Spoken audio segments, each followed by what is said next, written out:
A brutal loss last night for Auburn, 91-79. They led for 15 seconds. And here's what this team doesn't have, and it has nothing to do with what's on the court. They don't have any internal leadership. Coaches like Seth Greenberg comes on this platform and tells us what a great job Stephen Pearl is doing. Other coaches tell us Stephen Pearl is doing a good job. At some point, those guys wearing the uniform, Tahad Pettiford, Keyshawn Hall, have to be team leaders and do something. That's what Janai Broom and Dylan Cardwell and those guys were really good at. They had some real leaders on that team the last couple of years. Listen to Stephen Pearl, and then I want you guys to react to what he says and then what you saw last night. Here's Stephen Pearl on the Auburn Sports Network last night with Andy Burcham. The message to your ball club with 3 games remaining, Coach. Yeah, I mean, there's a lot of messages in there. We got to stop worrying about the person next to us, and we got to do our own job first. Wow. And, Saturday's a must-win. And, I want to apologize to our fans for, that poor performance tonight. We didn't represent Auburn well tonight, and that's on me as their coach, and I got to do a better job. But Saturday's a must-win. If you don't win that game, you're out of the NCAA tournament, and that's what our mindset's got to be, leading up to that game. We have to play desperate. We have to, play hungry. We have to do everything the opposite of what we did tonight. We were entitled tonight. We were selfish tonight on the defensive end, and we had no urgency, and that's unacceptable. So I got to change up how I'm coaching these guys. I got to ratchet up my intensity a little bit more, and maybe they'll start to play like I act. Okay, just to recap, stop worrying about the person next to you and worry about yourself. Entitled, selfish, no urgency. He's got to ratchet up the way he's coaching just to try to light a fire under these guys. Where's the leadership? Well, I mean, look, that's on Stephen, too. You got to be able to identify your leaders. And, it's one of the things when you're building a team, and it's one of the tricky things in today's transfer portal when you had one guy returning to this roster, and Tahad Pettiford, who, by the way, struggled again last night. That becomes the difficulty when you're completely making over an entire roster. But that is one of the reasons Stephen is the head guy now, is you got to be able to identify this. And we're so deep in the season, and sans the dick kicking from Arizona, Michigan, and Purdue and out of conference, that is the worst Auburn has played in conference the entire year. Agreed. No juice, Brown. As I watched that game last night, he says urgency. I was thinking this team has no juice. Todd Pettiford looked disinterested at times. Well, and Stephen did say in that soundbite, he's the head coach. It's on him. I would just say all those things he's talking about, you got to find this, you got to find that, you got to find that. You're talking about things you got to find. You're 28 games into the season. I don't know that you find them now. It's gonna be tough. I don't know how you in game 29 all of a sudden you decide, well, I'm not going to worry about the guy next to me.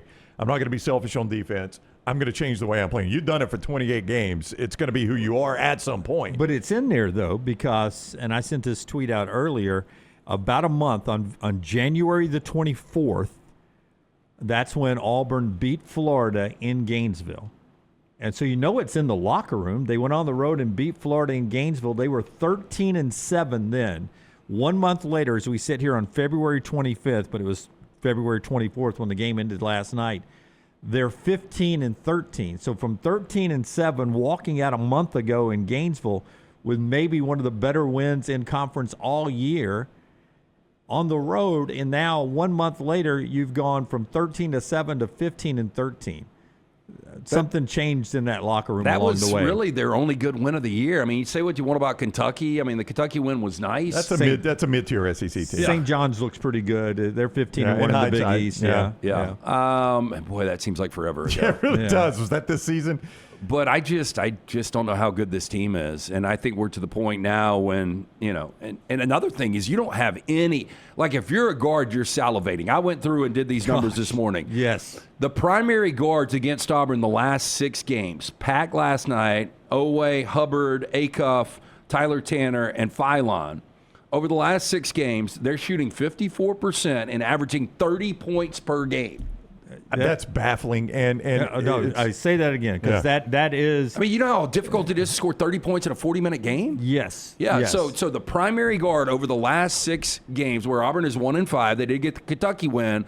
They are giving up to the primary guard 30 points per game, and they're shooting 54% from the field. And this is a team that is coached now by the guy that was the defensive coordinator. And that's what Auburn fans, I cannot tell you how many Auburn fans I've heard say this, is where did the defense go?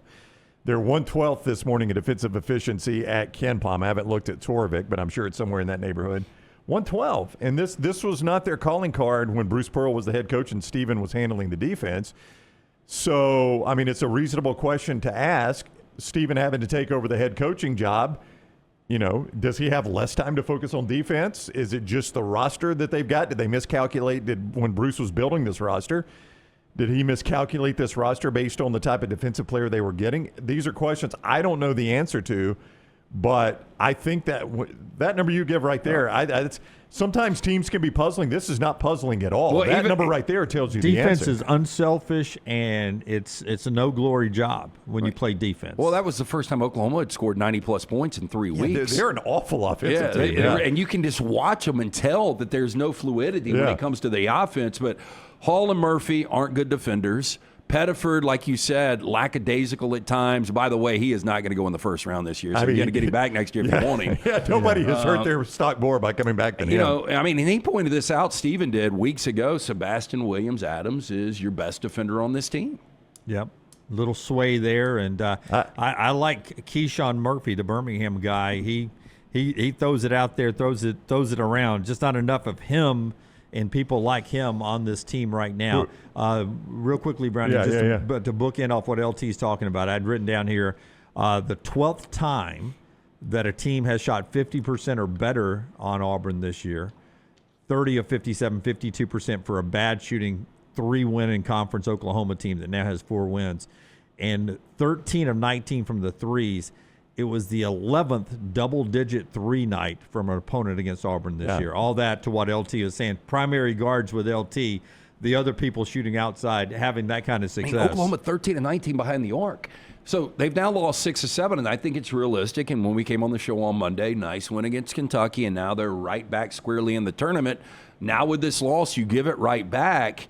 And if you lose one of these next 2 games, I don't know how you get tournament eligible. No, you don't. Yeah. Let's talk about that after we hear one more from Steven here on what LT's talking about, the 3-point shooting. Steven Pearl, again, with Andy Burcham on the Auburn Sports Network, and how Oklahoma were draining some tough shots. We saw the ability of Oklahoma to shoot the 3, and they were able to do it all night long, Coach. Yeah, it just starts, like we talked about in the pregame, like we have to get off to a good start. And first play of the game, Tahad just falls on the floor, and Nigel Pack makes a 3. And, from there, that's how teams get confidence. And we have to stop not being able to execute simple parts of the scouting report if we want to win games. And, I'll sit here and be accountable as I possibly can be and do the things that, I got to do to help these guys get better. But we can't keep having low basketball IQ mistakes that lead to just wide open shots. All we talk about, when they penetrate the basketball is you can't leave your man, and we did that 4 times in that first half, and they made 10 threes. We fall down on the floor. They hit another one. They only hit 2 tough contested ones in the first half, and the other 8 were just coverage mistakes. So, just in order for us to, win games, we got to stop doing that. So what he's saying there is they're making some mistakes on the scouting report. Simple. I tell you, when they drive, don't leave your guy. 4 times in the first half, they left your guy. So he's saying to them, when they do this, you don't do that. Stay with your guy, and they still do that. I can tell you this. No matter how many C's I stacked up in college, I never studied any harder because I didn't want to study. That's right. I was a terrible student. I will own that. It's why I was at Jacksonville State 6 years and don't have a degree. I hated school. I enjoyed school, but I hated going to class. You'd be a great lawyer, though, still. No matter how many C's came on that score report, that grade report, or D's, I didn't study any harder because I did not want to study. There was no want to in me. If through 28 games you're a hopeful NBA player and you're not dedicated to studying the scouting report and executing it, you're not going to do it in game 29, 30, or 31. And that's what's crazy. It ain't going to change. Like if you would have put me back in school and you pay me to get A's and B's, I'm going to get A's and B's. Probably so. I'd figure it out. Yeah, if I got incentive on it. And that's what's kind of nuts. I guarantee you Steven's taking receipts, though, because this has become a difficult first year for him. I still have full confidence with his basketball IQ, with what he has learned over the last 15, 20 years from his father, I think he's going to ultimately be fine. I mean, I go back to one of his best friends, Todd Golden. Now, this Florida team is a machine right now coming off a national championship. You know what they were in year one? And it wasn't like he took over a terrible product from Mike White. No. They were 16-17 in year one. So I think Mike White had him in or on the bubble most of the time he was there, right? almost every time. And won Elite Eight. So, in the very next year, they win 24 games, and, they go to the NCAA tournament. And then last year in year three, they win the national championship. So, year one is rocky. I know people are piling on. I know Alabama fans are absolutely loving this. But I still have confidence that Stephen will get this right. It ain't going to be this year, though. Yeah, I agree 100% with you. Would it surprise you, though, if there are 11 new faces in that locker room next year? Would not surprise me at all. But, then it just becomes so difficult just resetting year after year. But in college basketball, more so than football, you really basically, if you've got talent, you got to reset the roster every year. Yeah, I don't know what's going to become of Steven. Obviously, it goes without saying we all like Steven. He's a friend of ours. I want him to be successful. This has been a rocky year. I don't think they're going to make the tournament personally. And that's going to be hard for Auburn fans to swallow because you've developed NCAA tournament taste. And Brooks can start putting a graphic together because it cannot be a very long list. Since we expanded to 64, Brooks, I'd love to see a graphic on how many Final Four teams that missed the tournament the next year. Oh, yeah, that's going to be a short list. I mean, there's George Mason might have. I can't remember if they made it the next year. There's a couple of teams that won a national championship and missed it the next year. I remember Louisville and Purvis Ellison. Yeah. I'm trying to think of some other examples. It's not a lot, though. I mean, when you go to a Final Four, all you need to return is one or two of those guys, and even the bench play, the role guys will get you 20 wins. Could happen a little more in this era where rosters turn over so much. Yeah. But generally, if you're at a Final Four school, why are you leaving, you know? Yeah, and don't go back, Brooks, to when there were 32 teams, 16 teams. It's hard to. You spent it in 86 or 85? 86. Somewhere mid-80s. Mid-80s, yeah. Well, it was 85, actually. It was when Villanova pulled off the upset. Yeah.